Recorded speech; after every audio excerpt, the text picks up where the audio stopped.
Hello আর নমস্কার, আর একটা নতুন ব্লগে আপনাদেরকে স্বাগত। আজকের ব্লগটি একটু অন্যরকম, সবার আবদারে আজকে আমি চলে এসেছি হরি মন্দির দুর্গা উৎসব কমিটির পরিচালনা এবং ব্যবস্থাপনায় 100 বছরের পুরোনো দুর্গা মণ্ডপের সামনে। এবছর 19 হরি মন্দিরের দুর্গা পুজো কীরকম হচ্ছে সেটাই দেখাবো আজকের এই ভিডিওতে। ফাইনালি চলে এলাম হরি মন্দিরে। এই সেই ঐতিহ্যবাহী হরি মন্দির, যার বয়স প্রায় 100 বছর অতিক্রম করেছে।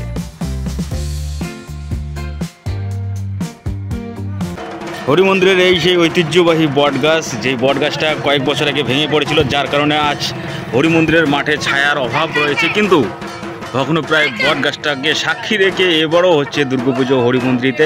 আপনারা দেখতেই পাচ্ছেন হরি মন্দিরের মণ্ডপ সজ্জার কাজ চলছে। এই যে মণ্ডপ সজ্জার কাজ চলছে, এবার মণ্ডপটা একটু সাইডে করা হয়েছে, হরি মন্দিরের সামনেই রাখা হয়েছে মণ্ডপটাকে, যাতে দর্শনার্থীরা এসে হরি মন্দির সাথে দুর্গা মাকে দর্শন করতে পারে।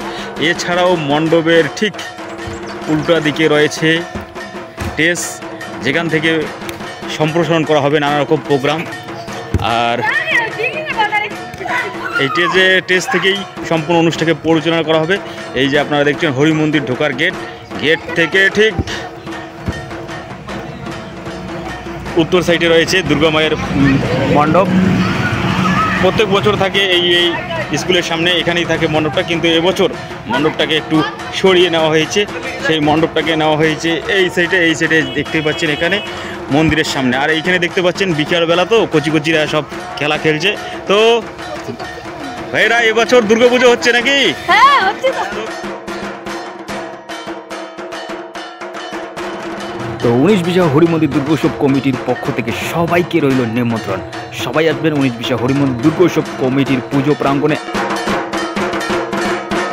আশা রাখছি সবাই মিলে এই আনন্দ উৎসবে সামিল হয়ে এই দুর্গা উৎসবকে আরও আনন্দমুখর করে তুলবেন, এই আশা রেখেই আমি চঞ্চল আজকের মতো ভিডিও শেষ করছি। ততক্ষণের জন্য সবাই ভালো থাকবেন, সুস্থ থাকবেন। দেখা হচ্ছে নতুন কোনো ভিডিও নিয়ে, নতুন কোনো ব্লগ নিয়ে খুব তাড়াতাড়ি। সবাইকে গুড বাই।